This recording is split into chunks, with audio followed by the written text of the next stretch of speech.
Well, good morning to everyone out there, and my name is Akinsami Emmanuel. Welcome to the Wisdom for Daily Living. I choose to do this after the devotion today because of some of the things that I was talking about there concerning identifying the place, the role that worry, fear, unbelief, doubt plays in our relationships and also receiving from God. Now, sometimes, we look at these elements as, mere, as nothing. But from my own experiences, I have found out that one thing leads to another in a relationship. Did you hear that? One thing leads to another. And that's why we must be very, very careful as, individuals when it comes to dealing with other people. Life is such a wonderful place, the way God arranged it, the way God, made it from the beginning. But you see, you and I have made it so complicated that we don't even understand ourselves in the complexities we have created. And we orchestrate these things in such a way that many times when we do these things, we do them unconsciously. And you see, you can't survive this life without wisdom.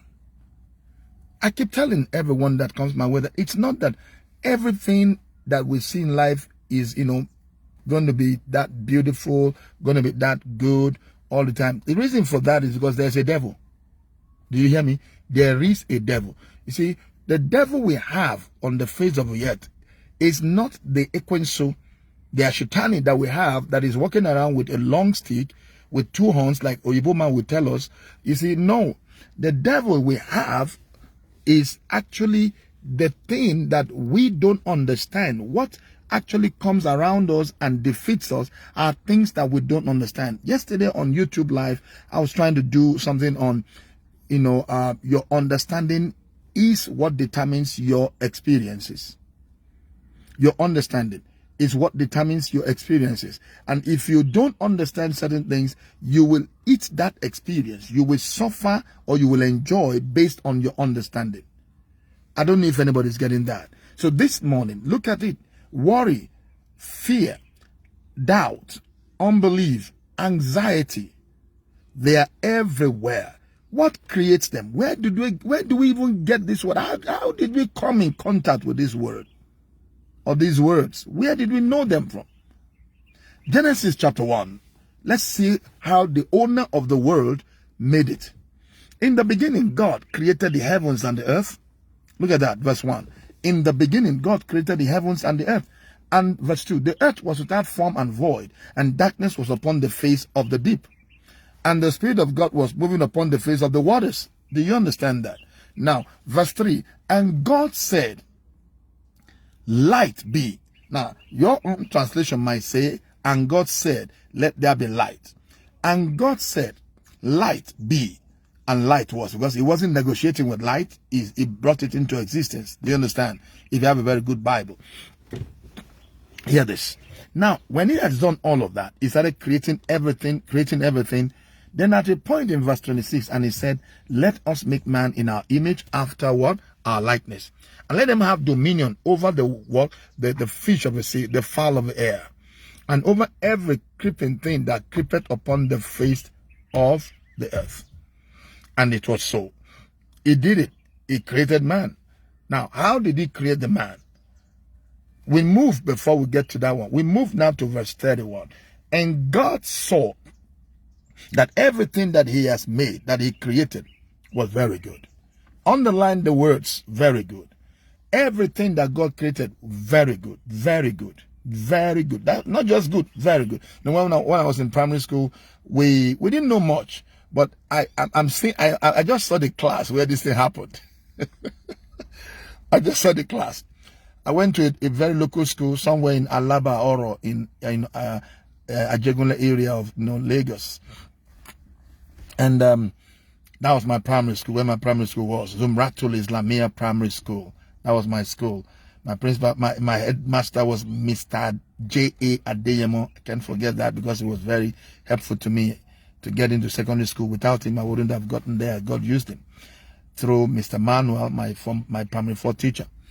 I remember when, they mark our papers in those days. I think it was social studies or civic studies. We will all look out for the mark of the teacher. After maybe the marking, they will put V dot good. Okay? And then some they will just put good. Then some they will write fair. Do you understand? So we will always ask our friends, hey, Jude. I remember Jude Igwe. What did you get? What did you get? What did you get? What did I have for you? You're very good. Then it affects our mood immediately. And when they write very good, oh yeah, we will feel good. If they wrote excellent when we go to primary 5, hey, you know what that meant? It brings out the happy hormones in us. Now, very good. Everything was what? Very good. So now that was how we used to see very good as we are the best. We tried, we're this. In the whole class, I remember I used to look for, there was one girl that wouldn't let me rest then. She was always coming first. And I tried as I must beat this girl. The only one time I did, she cried and went home. Her eyes were red. I said, oh, so good is only meant, very good is meant for only you and you alone. Her name was Helen. And there was another one, Glory. Glory was always first, second, third between me, Glory and her. But she was always first. So anytime I hit her and I came first, and I felt good. Do you understand that? Now, let's go back to it.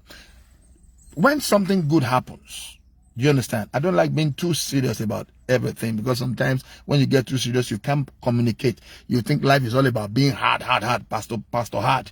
You have to hit it hard. You have to be preaching the word of God with, sternness. Oh boy, it doesn't work that way. You are dealing with human beings who have minds of their own. And there are different ways you can pass messages across to people. Is that okay? There are different ways you pass messages across to people. And you have to learn that. It's part of the things that you learn. Okay? It's not all the time we come and say the Holy Ghost fire. No. There are times that you laugh and you pass it across. Can we go on now, please? Thank you. Now, when God made everything, he made it very, good. He saw that they were very good. When he saw that they were very good, that's to tell you that if you see anything bad happening or opposite of that which God said, now he said everything, which means that you have not discovered the usefulness of this thing or that thing. Okay? This person or that person does not mean that, okay? You can see me. Does not mean that there's no good in that thing. It means that probably your eyes have not been opened to see the goodness in that thing or in that person. In a plant, every plant that God made, they have their uses. And that's why now that, people are discovering what these herbs can do, this one can do, this plant can do. I'll say, and it has been with us all this while. These fruits, this is what it can do. It has been with us in our compound all this while. It's when you discover it. I always tell people, now when you wake up, now be good morning. It's when you wake up that is your own morning. That's when your discovery begins. You meet some people, you say, oh my goodness, why have I not met you all this while? Where were you when I was looking for this, looking for that? Oh my goodness, you're such an interesting person. Now, that is when you discovered the person. Now, look at this. Our experiences in life is what is affecting our relationships with other people too. Now, when God said he made it very good, in chapter 2, verse 7, and the Lord God now formed man. He made sure that everything was ready before he brought the man in. Oh, God is considerate. God is such a considerate God. Is the considerate God. Think about, he made everything to be in good condition. He created everything first. And he said, now I can bring the man into a conducive and comfortable atmosphere. Oh my goodness. God, I'm grateful. Thank you for your love. I just wish I could see you and just give you a warm hug, Lord, physically. Thank you. He made everything good. Where did all this nonsense come from then? Where come all these wars and these strivings and all this wahala we have? Where did they come from? God made everything well. First of all, good. And then he now brought man. Can I show you something? The Lord just revealed that to me now. In verse 2 of Genesis 1. And the earth was without form and void. Tohu vabohu, shapeless and what? And formless. Meaningless. In an utter confusion. He didn't bring man in that time. He was rearranging what was disordered or what was put in a disarray. He made sure he put everything fine first. He put them together. And then he now brought in his man. What does that mean? He has put everything in place. The trees where they should be. The waters, the rivers, the seas. Oh my goodness. Can you see this God we are serving? Can you see this mighty God? How good he is? He put everything together before he brought you in. He didn't bring you in He didn't bring man in during confusion. He didn't bring man in into the troubles. He settled the troubles. He rearranged the whole thing. He put in order. The first thing that God did was he put everything in order before he started creating man. Ew. He now brought man in and he said, now, man, he formed him in chapter 2, verse 7. He breathed into his nostrils the breath of life, and man became a living soul. And then in verse 28 of that same Genesis 1, he said, now multiply and replenish the earth for me. Multiply and replenish the earth for me. Make it again for me. All right? Repopulate the earth for me. Re means do it again. If it is re, it means it was done before. Replenish the earth. Repopulate the earth for me. Okay? And then he blessed them. He blessed him and then he left. Watching him to begin to put his creativity into work. And every evening he will come down to meet him. Hi guy, how you doing today? Which one did you create today? Which area did you harness today? What part of your mind did you explore? You just sit down somewhere. Nothing. All you're doing is painting your lips, painting your nails. All you're doing is, searching the Google just for, how you can swindle and you can do other things. Or you're searching for just, things that are not productive on the internet. Games, the latest game. That's all. That's not just what your mind can do. Creativity. When you are alone, you become creative. You are able to think. There are so many things I have learned. Okay. Since I learned how to stay alone and I've been, exploring so many things. There are so many things I can do as a pastor. I've not even commercialized them yet, not even maybe monetized them yet, but that I know for myself that is helping my ministry and my life. Today, no one, no matter what you think you know in graphics or in sound or whatever, that you can hold me down. I may not be as professionally sound as you, but you can't hold me down. I have what will keep me going until I meet the right person. Because of what? Creativity. God has not given me a spirit of fear, but of power, of love, and of a sound mind. I know that. You can't keep me down. There's nothing you know today that can hold me down. I may not be as good as you are, but I will not be where you left me. That's the truth. And you see, every lip will kiss the mouth of him that has the right answer. I am staying in the area of my calling. I don't allow worry. I don't allow anxiety. I don't allow competition, unnecessary, unhealthy, rivalry to destroy my life. No. I don't give time to that. You see me now? I'm the happiest guy on the face of the earth. I'm happy with myself. Once in a while, of course, I get a bit down and I say, oh God, what about this? What about that? But in the midst of it all, I've learned to keep going. I don't allow, unbelief to make me to, not follow God and what he wants to do in my life. Are you there today? There's so much he put inside of you. He put so much in you. That's why you cannot be productive in the midst of confusion. God is smarter than any of us. In the midst of trouble, God knows that you will not be productive. That's why you need to come out of confusion. Come out of that confusion first. And then begin to what? Be productive. Do you understand me? You can't be. You are so confused. You are neither here nor there. You are everywhere. You will not be anywhere. Pastor, you are the one doing this program. You are the evangelist. You are the prophet. You are the apostle. You are the teacher. You're going to get yourself into trouble. All because you've not been able to define what God has called you to do. You're living in fear. You're living in worry of what will happen, what will not happen. Worry, you know what worry does? Worry, unbelief, and anxiety. You know what they do to you? They keep you going round and round in circle. Movement in a circle does not mean that you are making progress. You will be seeing the same things, okay, in different formats and different shapes, but it's the same things you are seeing. But when you are actually making progress, is when you go on a straight line, you are moving, you are going up, you are moving, your graph is a straight line moving up. You know one thing about this life, the law of diminishing returns sets in whether we want it or not, whether we know it or not. And you say, why you have the strength is when you should do what you can do. For now, I know that I have the strength to do what I can do. You see, my son is into, sound, and all of that. I never, knew that he was going to be into that. He did engineering, and electrical electronics, yeah. And each time I look at him, when he's coming home in those days, he went to school and he was coming back with, one small thing that looked like a keyboard. And then I will ask him, come, I sent you to school to go and learn, engineering, electrical electronics. And he said that one day I called him and said, I'm in the studio. I said, what studio was that? What are you doing in the studio? You're supposed to be in the lab and all of that. He said that I'm doing this, I'm doing that. Now, I never knew that I would be involved in studio work. There was time before he left back to school, he had to help me to do some work. Whenever I have issue with maybe sound editing, of course, before he was born, I've been doing sound editing in my own little way, Cool Edit and Cool Edit Pro and all of those small ones I know how to use. But he got something much better, Fruity Loops. I knew all of those applications in software.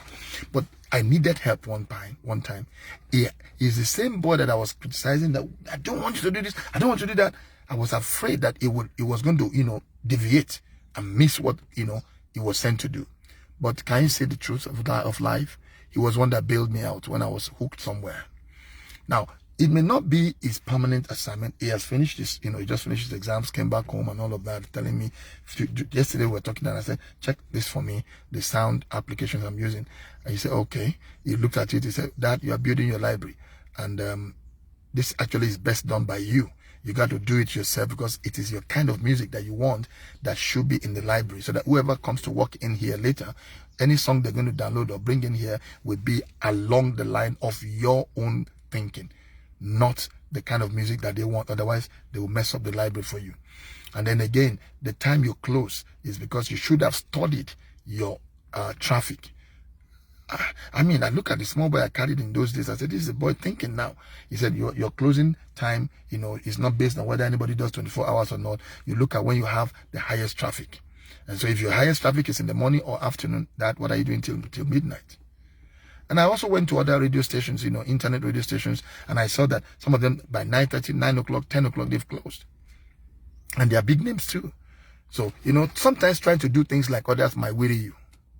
So when he mentioned that, I just picked that word, traffic.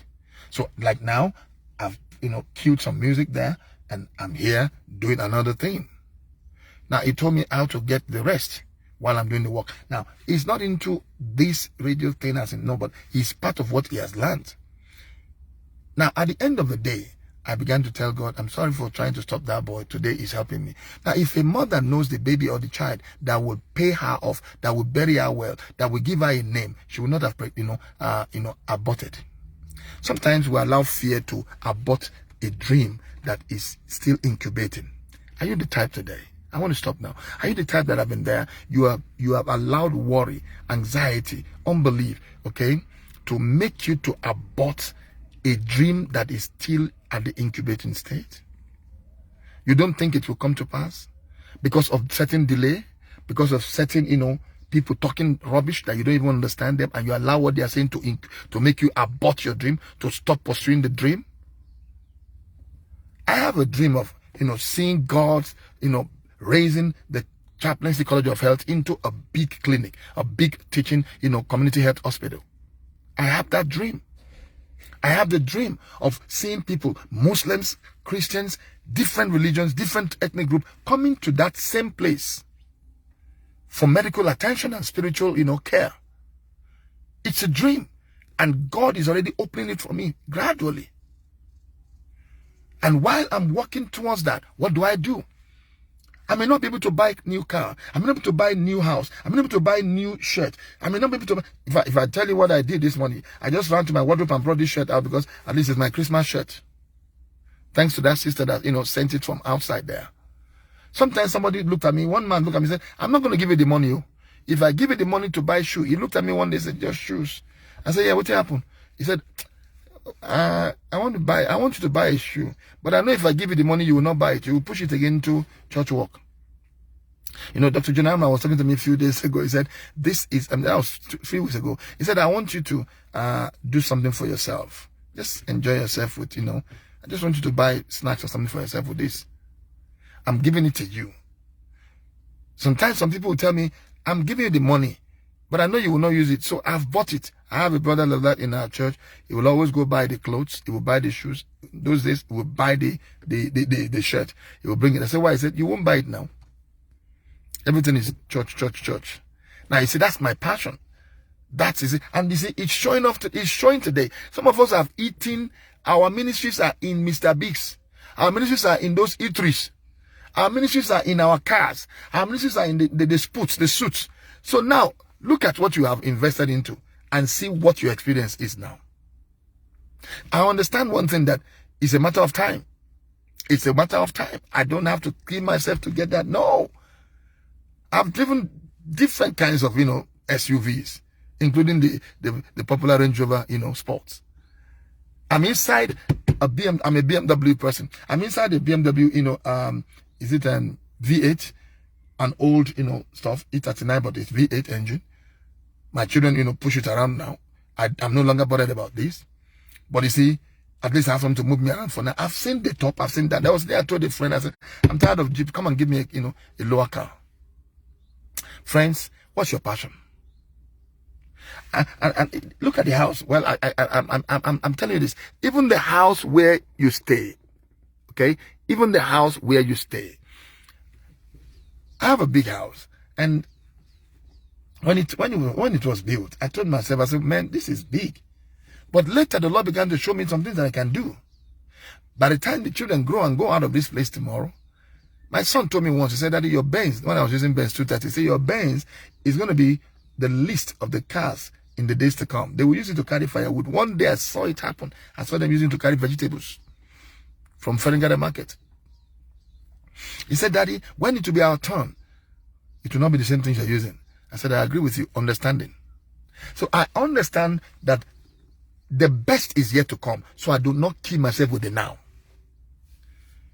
I don't. I see something. And it's what I see that is making me to endure what I'm enduring. Do you see anything? Do you see anything? And that's why what makes people come around you, when you make yourself, when you are interested, you are productive, okay? You are productive and interesting. People will come around you. You will be attractive. But when you are static, you understand?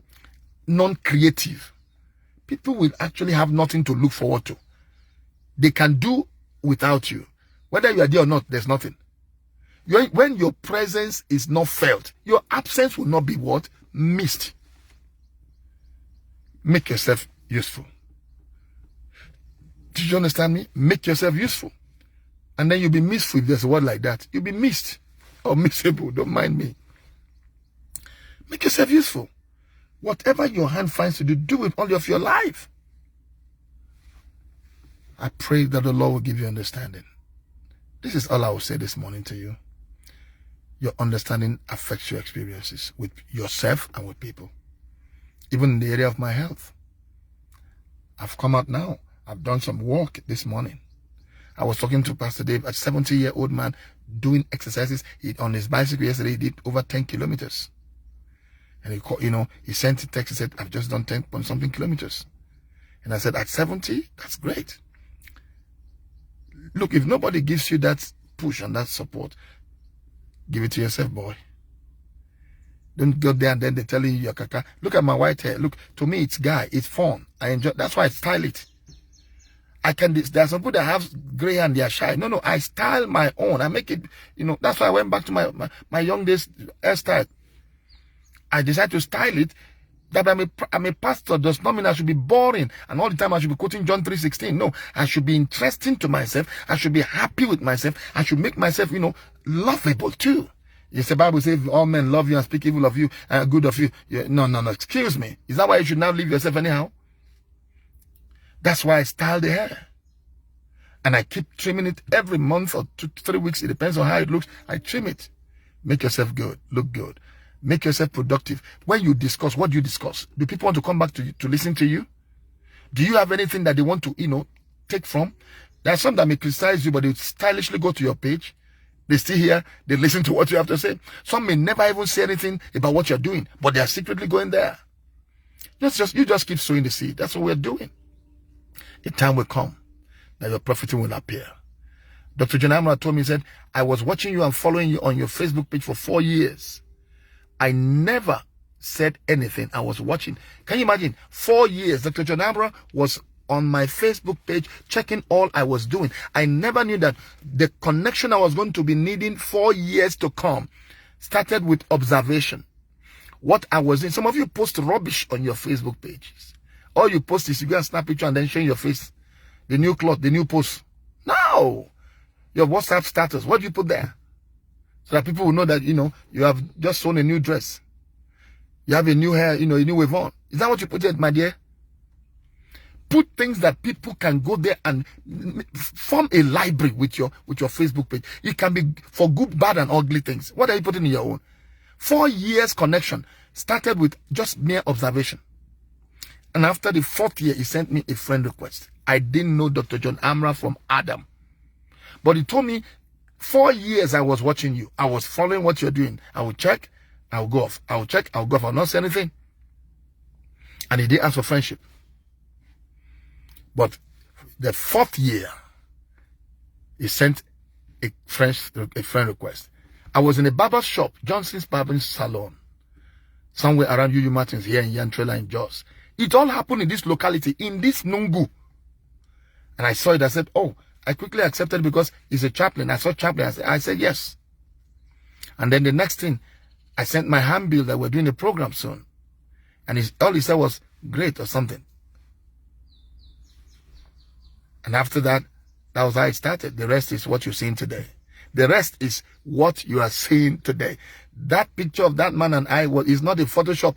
It was live. We snapped it. Pastor Rosario snapped it when we were together in the US. That was how it all started. The next thing. You see, everything must start somewhere.